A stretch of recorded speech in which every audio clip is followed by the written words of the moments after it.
Bueno, es un auténtico placer arrancar un nuevo análisis a fondo. Hoy nos vamos a sumergir en un tema que resulta increíblemente cercano para cualquiera que en algún momento de su trayectoria haya tenido la responsabilidad de organizar o dirigir a un grupo de personas. Y es un tema vital, la verdad. Estoy encantada de estar aquí para analizarlo. El punto de partida de hoy es un documento fascinante, muy reciente, publicado el 4 de marzo de 2026. Exacto, hace nada. Se trata de un artículo escrito por Fernando Palacios que se titula El poder del liderazgo en la gestión. Es una de esas lecturas rápidas. El propio documento estima que se lee en apenas 10 minutos, pero, condensa una densidad de ideas verdaderamente notable. Totalmente. No es el típico texto ligero de oficina. Para nada. La misión de este análisis es desgranar esos conceptos, porque el autor plantea un desafío muy directo a la forma tradicional de entender la delegación y la autoridad. Y creo que es fundamental establecer desde el primer minuto cuál es el núcleo de este debate.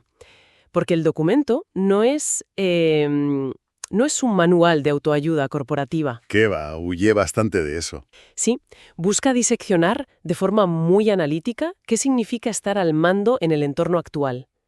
Toda la premisa de la fuente orbita alrededor de una afirmación muy contundente que hace el autor. Esa frase me impactó. Es que Palacio sostiene, sin rodeos, que liderar no es dar órdenes, y a partir de ahí deconstruye todo el andamiaje del management tradicional. A ver, antes de entrar en la teoría pura y dura de cómo deconstruye todo eso, hay un detalle visual en las fuentes que me llamó muchísimo la atención. La imagen del campo de golf, supongo. Esa misma. Es muy evocadora para situar el contexto.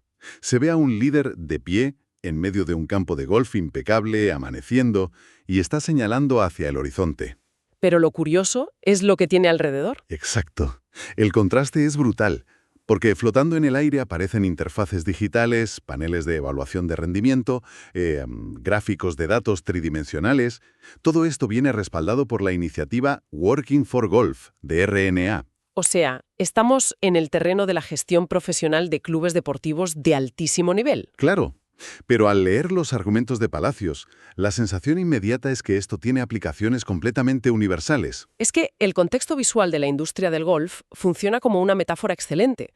Un campo de golf es un entorno tradicional, orgánico, y que además está sujeto a la imprevisibilidad de la naturaleza. Lluvia, viento, lo que sea. Eso es. Pero en la imagen lo superpone con sistemas de inteligencia de última generación. Ese contraste representa precisamente el modelo de liderazgo moderno que propone el texto. La gestión de lo imprevisible. Exactamente.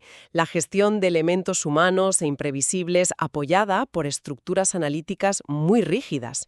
Los principios que detalla el artículo son extrapolables a un hospital, a una agencia de publicidad o a una empresa de logística. Totalmente de acuerdo. Por eso, para quien esté escuchando esto de camino a la oficina o para cualquiera que esté ahora mismo preparando una reunión de equipo, en el sector que sea, estos conceptos pueden suponer un cambio de perspectiva radical sobre la carga de trabajo. Un cambio de chip necesario. Vale, vamos a desgranar esto, porque el gran paradigma del que habla Palacios se basa en trazar una línea divisoria muy clara. Una línea entre la dirección y la ejecución. Es lo que el texto denomina separar el qué del cómo. Y el documento es muy estricto en esta separación. Establece una regla de oro clara. La función exclusiva del liderazgo es definir el qué hay que lograr y el cuándo debe estar logrado. El objetivo y el plazo. Eso es, el objetivo y el marco temporal.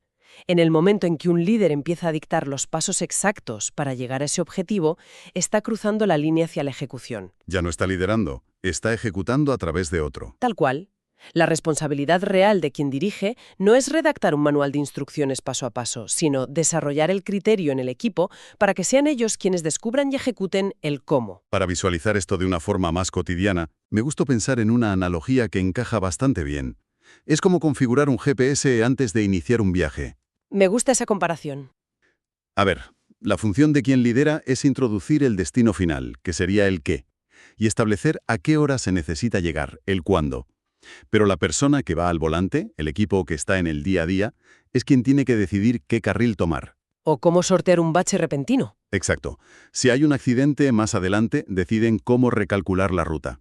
Si desde el asiento del copiloto el líder está constantemente diciendo «gira un poco más el volante, frena ahora, cambia de marcha». El resultado es un desastre. Claro, no consigues un mejor viaje. Consigues un conductor frustrado y un copiloto completamente agotado. Lo fascinante aquí es que esa analogía del GPS ilustra muy bien la diferencia entre dirigir y microgestionar, aunque el documento lleva esta idea un paso más allá. ¿En qué sentido? Pues que un coche obedece ciegamente al GPS, pero un equipo humano tiene autonomía y capacidad crítica, y aquí es donde entra el concepto más importante de todo el artículo. La palabra mágica del texto. Exacto. Hay una cita textual en la fuente que vertebra todo el argumento de Palacios. Dice, liderar bien significa transmitir el criterio. Transmitir el criterio. No se trata solo de decir a dónde vamos, sino de explicar por qué vamos allí y qué valores deben guiar nuestras decisiones en el camino. Pues detengámonos en esa palabra criterio, porque el texto vuelve a ella una y otra vez. Es casi la piedra roseta de este modelo de gestión. ¿Cómo define exactamente el autor ese criterio dentro del caos del día a día de una organización? Para nada. No lo trata como una cualidad innata de ciertas personas iluminadas, sino como algo que se construye y se entrena de forma deliberada. Es una habilidad organizativa. Si conectamos esto con el panorama general de la gestión empresarial, transmitir criterios es la frontera definitiva que separa a los verdaderos líderes de los simples supervisores. Claro, un supervisor te dice lo que tienes que hacer hoy y punto. Exacto. Un supervisor dice algo como, quiero que el césped esté cortado a 3 milímetros para mañana. Un líder, en cambio, transmite el criterio. ¿Y cómo sonaría eso? Sonaría, nuestro objetivo es ofrecer una superficie de juego de nivel profesional que garantice un rodaje rápido de la bola de cara al torneo, manteniendo la salud de la planta. La diferencia es abismal. Completamente. Porque, a ver, en el primer caso, si la máquina cortacésped se rompe, el operario se queda de brazos cruzados esperando instrucciones. El supervisor le dijo 3 milímetros y ya está. Se paraliza la operación. Pero en el segundo caso, al entender el criterio, que es la velocidad de la bola y la salud de la planta, el operario puede buscar una solución alternativa. No sé, usar un rodillo especial, sin necesidad de interrumpir a la dirección. Al transmitir el criterio, se otorgan los parámetros de calidad necesarios para que el profesional evalúe la situación, sopesa las opciones y toma una decisión por sí mismo que está alineada con el resultado deseado. El líder ha definido el qué, pero el profesional ha resuelto el cómo, usando ese criterio heredado. Ese es el núcleo de la filosofía de Palacios. Es un planteamiento tremendamente lógico, pero la realidad de muchas oficinas suele ser muy distinta. Y lo interesante del documento es que no se limita a exponer una filosofía abstracta, también adopta un enfoque muy clínico.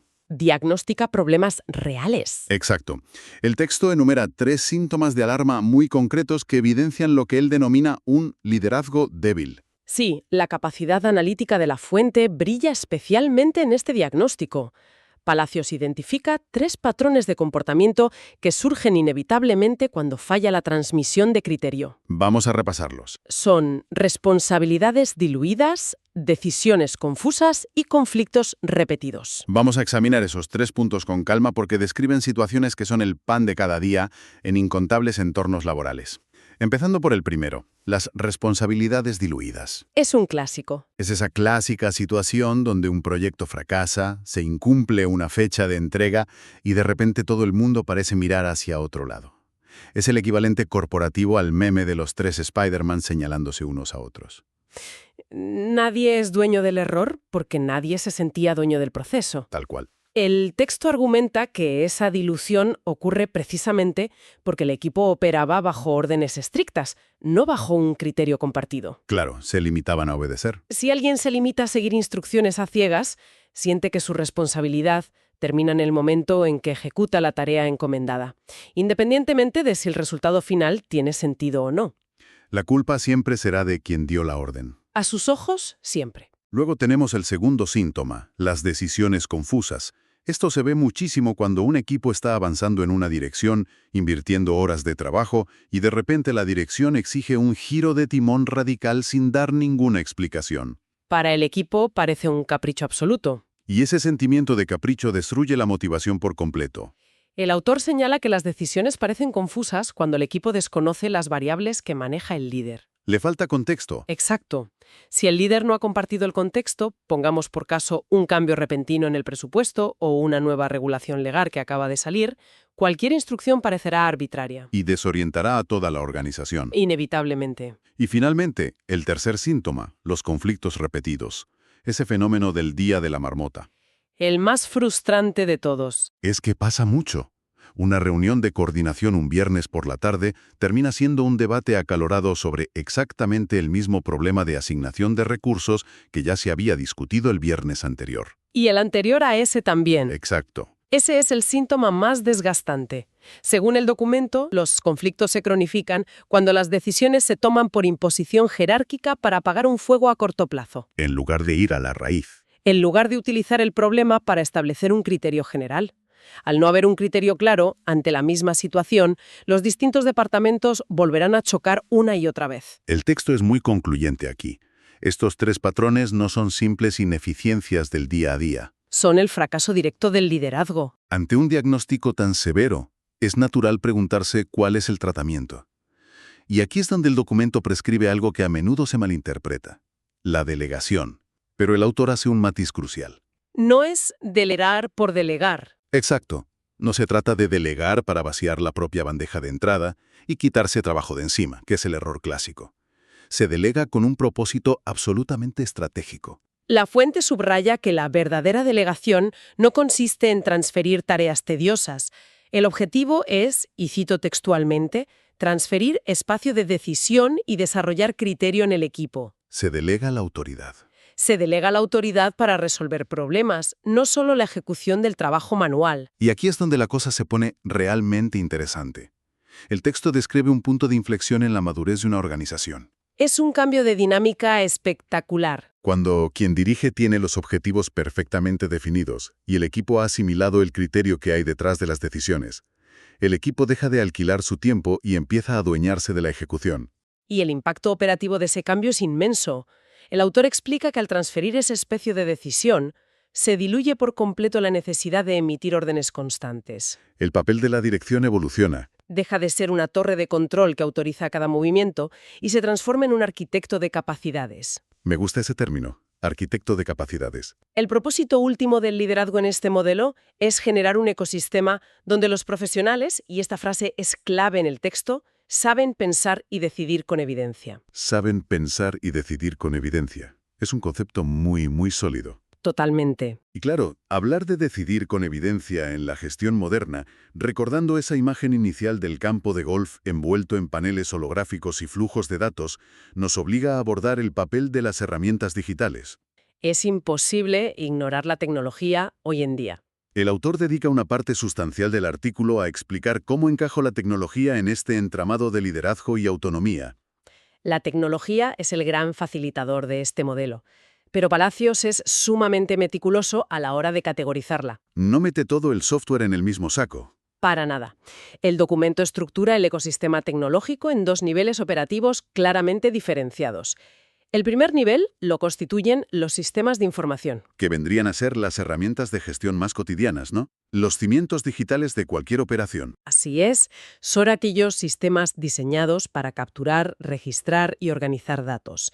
Permiten observar en tiempo real y de forma transparente lo que está ocurriendo en las entrañas de la organización. Para no ir a ciegas. El autor menciona que son esenciales para evitar el síndrome del trabajador quemado, gestionar los calendarios, centralizar las comunicaciones y mantener la cordura organizativa. Un buen sistema de reservas en un club o un CRM potente en una empresa entrarían en esta categoría. Exactamente. Son el mapa que refleja el territorio. Ahora, siempre hay algún perfil de gestor más tradicional que, al descubrir estos sistemas de información, en lugar de usarlos para dar autonomía al equipo, los convierte en herramientas de vigilancia extrema. El famoso microgestor digital. Eso es, el que utiliza el software para medir cuántos segundos tarda alguien en contestar un correo o en ir a la máquina de café. Haciendo exactamente lo contrario de lo que prescribe el documento. Y ese es un riesgo real. Utilizar la tecnología para intensificar el control destruye el criterio del equipo. Pero el documento asume que la tecnología debe usarse para empoderar. Y ahí es donde entra el segundo nivel, que representa un salto cualitativo enorme, los sistemas de inteligencia. Esta es la parte que resulta más compleja. ¿Qué diferencia establece el autor entre la simple información y estos sistemas de inteligencia? Los sistemas de inteligencia no se limitan a mostrar un gráfico de lo que ya ha pasado. Son herramientas que aplican conocimiento especializado y modelos predictivos para interpretar esa avalancha de datos. Ya no te dicen solo cuánta lluvia cayó ayer. Claro, un sistema de inteligencia cruza datos meteorológicos, tipo de suelo y calendarios de torneos para predecir cuándo el terreno estará impracticable y sugiere protocolos de mantenimiento preventivo. Ayudan a proyectar escenarios futuros. Esa es la clave. Entonces, ¿qué significa todo esto a nivel de liderazgo humano? Porque esto plantea una duda ineludible. El debate sobre la inteligencia artificial. Claro. Si hemos establecido que liderar es dejar que el equipo tome decisiones y ahora resulta que disponemos de sistemas de inteligencia capaces de procesar millones de variables, predecir el futuro y sugerir la mejor acción posible, la pregunta es evidente. ¿Cuál es exactamente el rol del ser humano en la ecuación? Es una pregunta muy válida. ¿Acaba el profesional convertido en un simple validador de las decisiones que dicta un algoritmo? El documento aborda esa tensión directamente y traza una frontera filosófica y práctica muy nítida. La tecnología actual es un aliado extraordinario para organizar la información y reducir la incertidumbre. Eso está claro. Sin embargo, el texto argumenta con firmeza que la responsabilidad última de la decisión permanece intacta en el lado humano. La máquina procesa variables matemáticas. Y el ser humano aporta el criterio moral, estratégico y ético. De hecho, la conclusión del texto de Palacios incide precisamente en los límites de lo programable. Aborda qué sucede cuando lo preestablecido choca contra una realidad imprevisible. Cuando los planes fallan. Cito directamente del documento. Cuando el manual no alcanza, la organización piensa y decide con evidencia. Y esa idea culmina en la que probablemente sea la reflexión más poderosa de todo el artículo. El autor sintetiza su visión sobre la relación entre tecnología y liderazgo humano con estas palabras. A ver. Dice, porque cuando el manual ya no sirve, cuando el plan necesita adaptarse y cuando la realidad exige decidir, la inteligencia artificial puede ayudar a pensar. Pero la decisión sigue siendo humana. Es una afirmación que pone las cosas en su sitio. La inteligencia artificial puede ayudar a pensar, pero la decisión sigue siendo humana. En una época donde existe tanta fascinación y a veces tanto temor por la automatización de la gestión, recordar que la responsabilidad final no se puede delegar a un código de programación es un ancla muy necesaria. Y si lo analizamos con detenimiento, esto cierra el círculo con el concepto de autonomía que exploramos al principio. El autor no sugiere que las decisiones difíciles las deba tomar siempre el gran jefe en solitario. Pensemos en una situación límite. Imaginemos de nuevo ese contexto de un club deportivo de élite. Estamos a 2 horas de inaugurar un campeonato internacional y se desata una tormenta eléctrica inesperada que satura los sistemas de drenaje. Un escenario de crisis total. Es una crisis que excede lo que dicta el manual de emergencias estándar. Una organización que padece de ese liderazgo débil del que hablábamos antes entraría en parálisis inmediata. Nadie haría nada por miedo a equivocarse. Estarían todos esperando a que el director general descuelgue el teléfono y dicte exactamente qué puerta cerrar o qué bomba de agua activar. El equipo se quedaría congelado esperando el cómo, porque nunca se les enseñó el qué ni el por qué. Exactamente. En cambio, en el modelo que propone el texto, el equipo operativo sobre el terreno no se detiene. Utilizarán los sistemas de información para ver el estado de las instalaciones y usarán los sistemas de inteligencia para analizar las probabilidades de que la tormenta amaine. Usando esa tecnología para ayudar a pensar. Pero apoyándose en el criterio fundamental que el liderazgo ya les ha transferido previamente. Por ejemplo, que la seguridad de los jugadores es la prioridad absoluta e innegociable. Por encima de los intereses televisivos o económicos. Exacto. Teniendo ese criterio claro, el propio equipo tomará la decisión autónoma de posponer el evento y activar la evacuación. La decisión humana se toma sobre el terreno con agilidad y basada en evidencia. Es un nivel de madurez organizativa envidiable. Al repasar todos los argumentos que plantea Palacios, el retorno de inversión de este modelo resulta evidente. Compensa con creces. Básicamente, el texto nos recuerda que invertir el tiempo y el esfuerzo necesarios hoy para explicar minuciosamente el porqué de las cosas es la única forma de ahorrarse infinitas horas en el futuro explicando el cómo frente a cada pequeño obstáculo. Implica cambiar la falsa seguridad del micromanagement por la eficiencia real de la confianza basada en datos. Esa es una excelente manera de sintetizar el espíritu del documento. Si hubiera que extraer una única lección fundamental de todo este análisis, sería que la medida definitiva del éxito en la gestión no es la capacidad de mantener el control absoluto sobre todos los procesos. Un liderazgo excelente no fabrica seguidores pasivos. No, su objetivo es diseñar un entorno donde surgen nuevos líderes, profesionales con la capacitación técnica y la claridad estratégicas necesarias para tomar el timón cuando el entorno cambia bruscamente y los manuales se vuelven inservibles. Pues con esa perspectiva sobre la verdadera naturaleza de la autoridad y la delegación, nos vamos acercando al final de este recorrido. Ha sido un análisis muy completo. Pero antes de poner el punto final, hay una idea que surge inevitablemente al conectar todos los puntos de este documento. Algo interesante para reflexionar a solas o debatir con los colegas del sector. Una vuelta de tuerca. Eso es. Si asumimos que el triunfo definitivo del liderazgo moderno consiste en cultivar un criterio tan profundo e independiente, que un equipo sea capaz de tomar decisiones complejas por sí mismo, basándose en la evidencia. ¿Qué pasa entonces? ¿Qué sucede el día que ese mismo equipo, aplicando estrictamente el criterio aprendido y los datos de los sistemas de inteligencia, llega a una conclusión que contradiza por completo la intuición y los deseos del líder original? Esa es una gran pregunta. ¿Está la cultura empresarial actual verdaderamente preparada para que sus líderes acepten ser superados o corregidos por la propia autonomía que ellos mismos han fomentado? Es una tensión fascinante. Sin duda lo es. Ha sido un auténtico placer desgranar todas estas ideas. Muchísimas gracias por la atención y hasta el próximo análisis a fondo.